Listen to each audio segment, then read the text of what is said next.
सियासी जमात से हैं जो नस्ल दर नस्ल ये दांदी के पैदावार है। ये किसी एक इलेक्शन भी पाकिस्तान की तारीख में कोई ऐसा एक इलेक्शन नहीं है जो ये लोग जीते हैं तो अवाम के वोट के ताकत पे जीते हैं। ये अगर जीते भी हैं। चेयरमैन पीपल्स पार्टी का इलेक्शन कमीशन से मीरपुर में दोबारा पोलिंग का मुतालबा। नस्ल दर नस्ल धांधली की पैदावार को आजाद कश्मीर में धांधली नहीं करने देंगे। बिलावल भुट्टो ने नून लीग पर कड़ी तनकीद करते हुए कहा कि एक सियासी जमात नस्ल दर नस्ल धांधली की पैदावार है। हर बार धांधली से वजीर आजम और वजीर आला बन जाते हैं। कोई वजीर आला है तो बच्चा बच्चा जानता है कि कोई कारकर्दगी नहीं, फॉर्म 47 है। ये किस मुंह से कहते हैं कि हम धांधली नहीं करते। पीपल्स पार्टी का मुकाबला उस जमात से है जो किसी इलेक्शन में शफाफ तरीके से नहीं जीतती। अवाम 2 अगस्त को पाकिस्तान पीपल्स पार्टी को वोट दें। खिदमत की सियासत पर यकीन रखते हैं, अवाम के हकूक का तहफ्फुज़ करेंगे।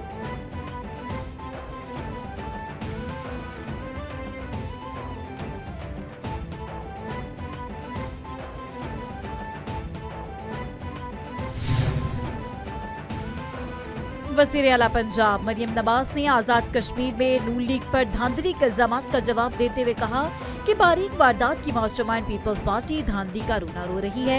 कयामत कितने बजे है?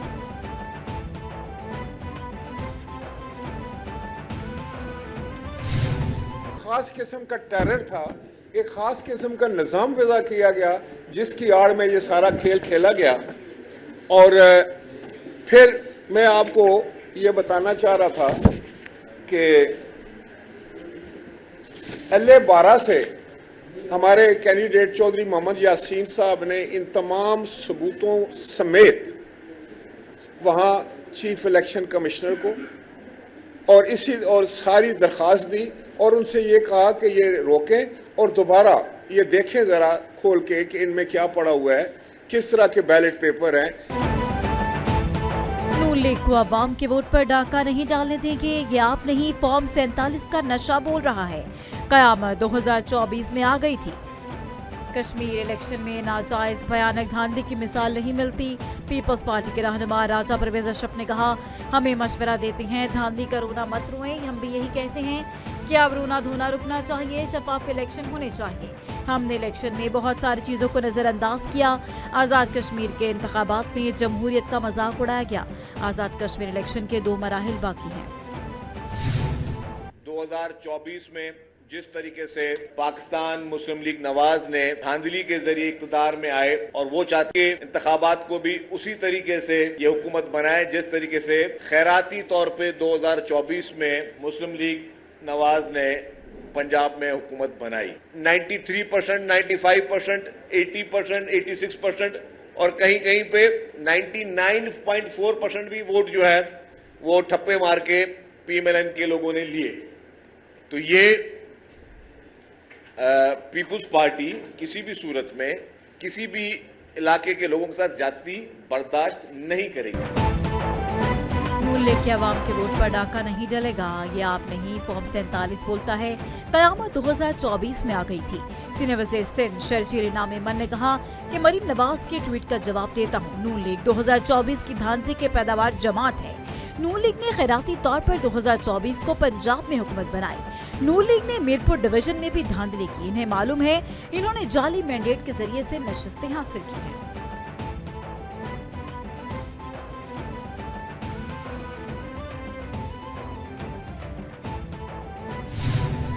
कोई एक सिंध के अंदर ऐसा एमिनेंस का स्कूल दिखा दें जहां पर AI पढ़ाई जाती हो, जहां पर जो है रोबोटिक्स की जो है वो तालीम दी जाती हो, जहां पर जो है वो स्टेट ऑफ द आर्ट जो है वो बच्चों के लिए लैब्स बनाई गई हों, हॉनहार स्कॉलरशिप्स देती हैं चीफ मिनिस्टर साहिबा, लैपटॉप डिस्ट्रीब्यूट करती हैं। और इसी बात की जलन है, इसी बात का हसद है, इनकी जबानों पे आता है। पंजाब की तरक्की हो तब इनको तकलीफ है, आजाद कश्मीर को जो है वो कुछ फायदा हो जाए तब इनको तकलीफ है। ये मरियम का पंजाब और बिलावल का सिंध जो है। आजाद कश्मीर के अवाम ने तरक्की और जद्दत को वोट दिया। सूबाई वज़ीर अज़मा बुखारी ने पीपल्स पार्टी को आड़े हाथों ले लिया। कहती हैं कि आजाद कश्मीर नताइज को खुले दिल से तस्लीम करें।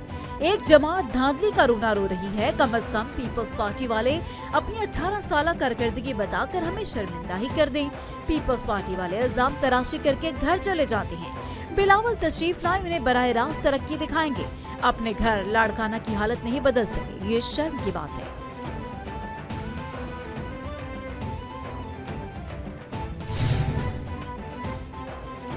बैरिस्टर गौहर का आजाद कश्मीर इलेक्शन कलअदम करार देने का मुतालबा। चेयरमैन पीटीआई बैरिस्टर गौहर ने कहा कि कश्मीरियों ने पीपल्स पार्टी और नून लीग को मुस्तरद किया।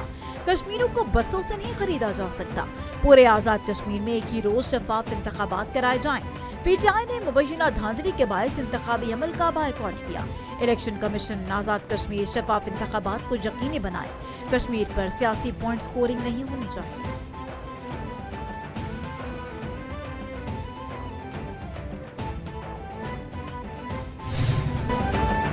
सिक्योरिटी फोर्सेस की केपी और बलूचिस्तान में दहशतगर्दों के खिलाफ मुश्तरका कार्रवाइयां। आईएसपीआर के मुताबिक 24 घंटे के दौरान भारतीय हिमायत याफ्ता 32 दहशतगर्द मारे गए। खैबर में मुतादिद ऑपरेशंस में फितनाल ख्वारिज के 24 दहशतगर्द मारे गए। नौशकी में सिक्योरिटी फोर्सेस की कार्रवाई में 8 दहशतगर्द मारे गए। असलहा, गोला बारूद, देसी साख्ता बॉम्ब बरामद। इलाके में क्लियरेंस ऑपरेशन जारी है।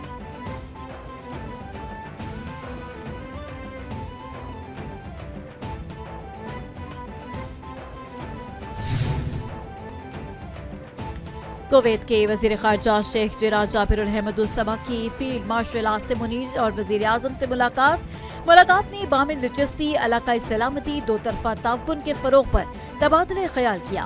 कुवैती वजीर खारजा ने खित्ते में अमनो इस्तेहकाम के लिए पाकिस्तान के मुस्बत किरदार को सराहा। फील्ड मार्शल सैयद आसिम मुनीर ने कहा कि पाकिस्तान कुवैत के साथ मजबूत ताल्लुकात और ताउन के फरोग के लिए पुरअज़म है। वजीर आजम शहबाज शरीफ ने कहा कि पाकिस्तानी बिरादरी की मेजबानी पर कुवैती हुकूमत का शुक्रिया। पाकिस्तान खित्ते में अमन के लिए मुखलिस सालिस और सहूलतकार है। अमरीकी मफादात पर हमला बर्दाश्त नहीं, ट्रंप का ईरान को सख्त जवाब देने का ऐलान। अमरीकी मीडिया से गुफ्तगू में डोनाल्ड ट्रंप ने कहा कि अमरीकी फौज पर बैलिस्टिक मिसाइल हमले की कोशिश नाकाम होगी। मुतअद्दिद ईरानी मिसाइल फजा में ही तबाह कर दिए। ईरान ने मशरिक़ वस्ता में अमरीकी फौजी अड्डों को निशाना बनाने की कोशिश की। ईरान पर सख्त हमला किया जाएगा। अमरीका अपने मफादात के तहफ़्फ़ुज़ के लिए हर इक़दाम करेगा।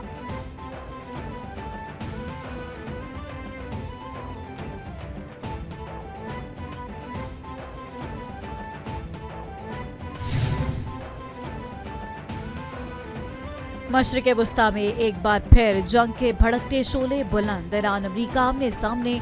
अमरीकी मीडिया ने दावा किया कि ईरान ने उर्दन में अमरीकी फौजी अड्डों पर मिसाइल दाग दिए। ईरानी पासदारान इनकलाब ने कहा कि उर्दन में अमरीकी फौजी अड्डे और सेंटकॉम मरकज को बैलिस्टिक मिसाइल से निशाना बनाया गया। आबनाए हुर्मुज़ में वार्निंग नजरअंदाज करने वाले 3 ऑयल टैंकर्स को रोक दिया गया। अमरीकी फौज ने कहा कि ईरान की जानिब से दागे जाने वाले तमाम मिसाइल रोके हैं।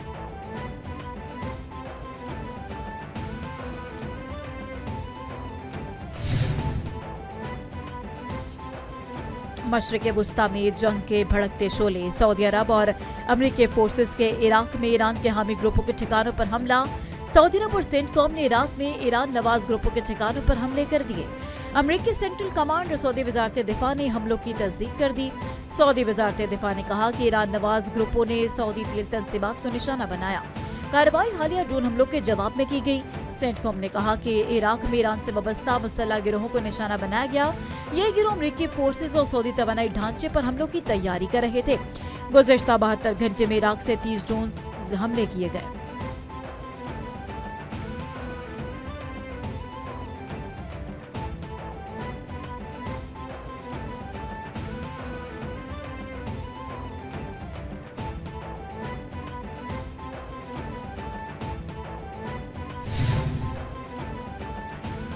यमनी हौजियों का सऊदी ऑयल टैंकर पर बैलिस्टिक मिसाइल से हमले का दावा। तर्जुमान हौजियों का कहना है कि बहीरा अहमर में सऊदी ऑयल टैंकर एनसीसी गजाल पर बैलिस्टिक मिसाइल से हमला किया। टैंकर ने सऊदी अरब के खिलाफ ऐलान करदा बहरी नाकाबंदी की खिलाफ वर्जी की। सऊदी अरब ने दी गई वार्निंग्स को नजरअंदाज किया है। हमले के बाद ऑयल टैंकर को अपना रास्ता तब्दील करके वापस लौटना पड़ा। हौजी ग्रुप सऊदी अरब के खिलाफ बहरी नाकाबंदी पर अमल दरामद जारी रखेगा।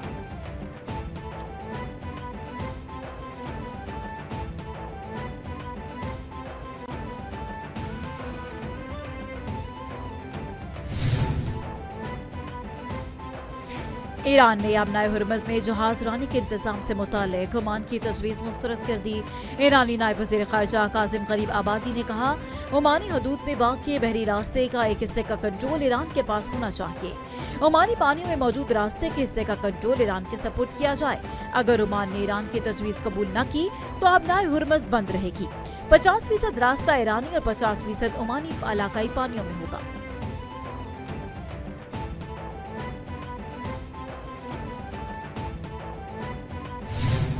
क्या हमारे जो लोग शहीद हो रहे हैं वो क्या अपनी कोशिश से हो रहे हैं? अगर वो उनके पास हथियार नहीं है, उनके पास कोई वेपन नहीं है, क्या जो वो खंजर से हमारे लोगों को जख्मी कर रहे हैं, हमारे लोगों को मार रहे हैं, क्या वो खंजर जो है ना वो उनके पास हमने दिए हुए हैं उनको? कलअदम तंजीम की जानिब से सिक्योरिटी एहलकारों को हदफ बनाकर शहीद और जख्मी किया जा रहा है। शरपसंदों के पास जदीद असलहा है। 300 से ज्यादा एहलकारों को जख्मी कर दिया गया। स्नाइपर गन से सिक्योरिटी एहलकारों को निशाना बनाया गया। तर्जुमान आजाद कश्मीर पुलिस एसएसपी मोहम्मद मुगल की प्रेस कॉन्फ्रेंस, कहा कि पुरअमन एहतजाज का ढोंग रचाकर इंतशार फैलाया गया। कलअदम तंजीम के पुरतशद्दुद जत्थों ने आम शहरियों को भी निशाना बनाया। इनकी वजह से आम लोगों की जिंदगी मुतासर हो रही है।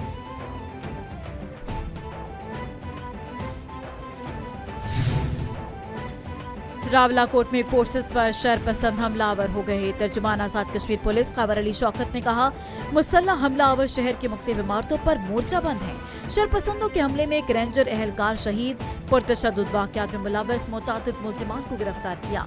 शरपसंदों से भारी तादाद में असलहा बरामद। कलअदम एक्शन कमेटी एक एजेंडे पर काम कर रही है।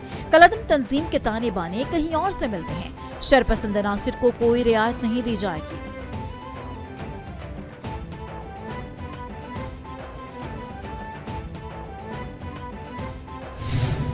हमारी जो गैर मुस्लिम भाई हैं इनकी मुकम्मल नुमाइंदगी मरकज से लेकर सूबों में, और इंशाअल्लाह जब हम निचली सतह पर जाएंगे डिवीज़न और ज़िला की सतह पर, वहाँ तक जो है बाकायदा हिदायत दी फील्ड मार्शल हाफिज सैयद आसिम मुनीर साहब ने, वज़ीर आज़म साहब ने, कि हम सब मिलकर ये पैगाम पाकिस्तान, पैगाम अमन और कौमी पैगाम अमन कमेटी, हमारा मकसद एक है कि नफरतों को ख़त्म करना है, मोहब्बतों को परवान चढ़ाना है। कौमी पैगाम अमन कमेटी के वफ्द का पेशावर कैथेड्रल चर्च का दौरा। चेयरमैन पाकिस्तान उलमाए काउंसिल हाफिज ताहिर अशरफी की क़यादत में वफ्द सेंट जॉन्स चर्च पहुंच गया। बिशप एम्परी सरफराज पीटर ने अमन कमेटी वफ्द का पुरतपाक इस्तकबाल किया। कौमी पैगाम अमन कमेटी ने कहा कि अक़लियतें हमारी तरह पाकिस्तानी हैं, इन्हें मसावी हुकूक हासिल हैं। अमन कमेटी का मकसद नफरत खत्म करके रवादारी और भाईचारे को फरोग देना है। इस्लाम जबर का कायल नहीं, किसी पर अपनी मर्जी मुसल्लत नहीं कर सकते।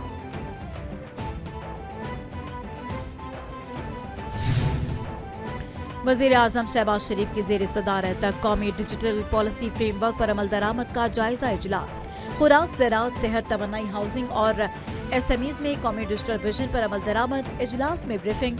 इजलास में वज़ीर आज़म ने कहा कि एक मरकजी कौमी डेटा सेंटर से कौमी वसाइल की बचत और अलग अलग डेटा सेंटर्स के क़याम की ज़रूरियात खत्म होंगी। पाकिस्तान डिजिटल अथॉरिटी हुकूमती खदमात और शहरी सहूलियात में इनकलाबी तब्दीली ला रही है।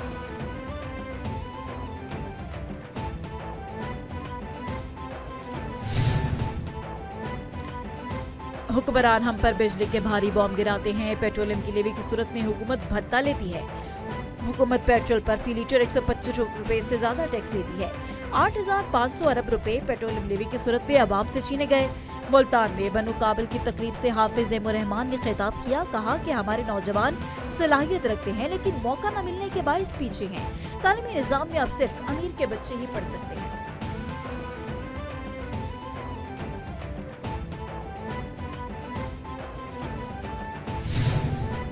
टारगेट 129 अरब रुपए, अल्हम्दुलिल्लाह हमने इस साल 150 अरब रुपए की रेवेन्यू जनरेशन की है। इसमें हमने नए टैक्सेस नहीं लगाए, हम रिफॉर्म्स लाए। दूसरी तरफ वफाकी हुकूमत उन्होंने टैक्स कलेक्शन की और रेवेन्यू जनरेशन का जो टारगेट रखा था 2025 और 26 के माली साल, वो तकरीबन 1000 अरब रुपए से कम पर रह गए। क्यों? उनका इंटरेस्ट ही नहीं है पाकिस्तान। उनको क्या चाहिए कि मैं अपने लिए जहाज खरीदूं, अपनी शाह खर्चियां बढ़ाऊं, नए नए गाड़ियां लूं। सोहेल आफरीदी की विभागीय हुकूमत की माशी पॉलिसियों पर तनकीद। वज़ीर आला KP सोहेल आफरीदी ने कहा कि माशी पॉलिसी शरह-ए-नमू में कमी और ज़राअत की ग्रोथ मनफी हो चुकी। हमारी रेवेन्यू जनरेशन टैक्स कलेक्शन 150 अरब रुपए तक पहुँच गई है। वफाकी हुकूमत ने 1000 अरब रुपए से जायद का हदफ रखा। वफाकी हुकूमत अपने मुकर्रर हदफ से भी नीचे आ गई। वफाक पेट्रोल की कीमतें बढ़ाकर रेवेन्यू हासिल कर सकती है।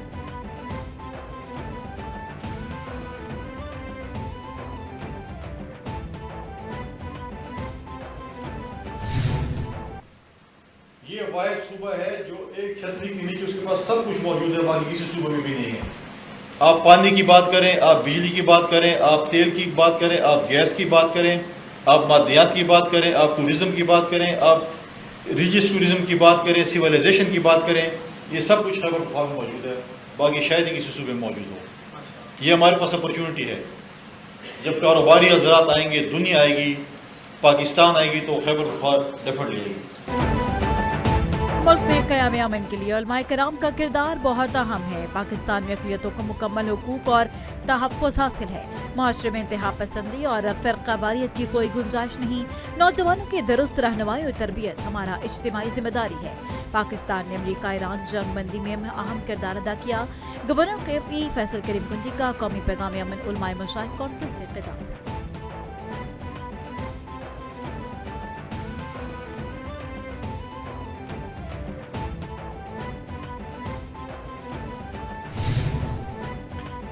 पानी महफूज पंजाब महफूज। वज़ीर आला मरीम नवाज का आने वाली नस्लों के पानी की हिफाजत का मिशन। 110 मिनी डैम्स बन गए, तस्वीरी सबूत पेश। 800 मजीद मिनी डैम्स बनाने की हिदायत। ऑन ग्राउंड वाटर बॉडीज बनाने का हुक्म। मरीम नवाज की ज़ेर सदारत ट्रांसफॉर्मेशन ऑफ एग्रीकल्चर और वाटर मैनेजमेंट के हवाले से इजलास में अहम फैसले। ऑन ग्राउंड वाटर बॉडीज का प्लान तलब। मरीम नवाज ने कहा, समझदार कौम वही होती है जो पानी के एक एक कतरे को महफूज करे।